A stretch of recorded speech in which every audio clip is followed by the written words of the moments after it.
ইঞ্চি কে 12 দ্বারা ভাগ করলে ফুট পাওয়া যায়। যার হাতে ক্যালকুলেটর আছে একটু চেক করেন।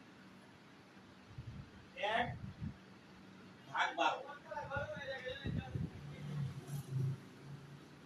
1 ইঞ্চি ভাগ 12 কত হইছে? 0.8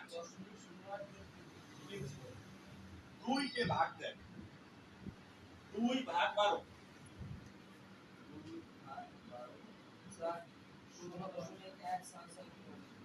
16.16 হওয়ার কারণে এটাকে বলা হয়েছে 17 লেখ।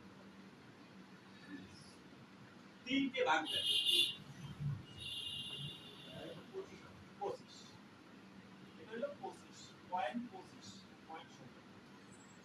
4 কে ভাগ দেন 0.1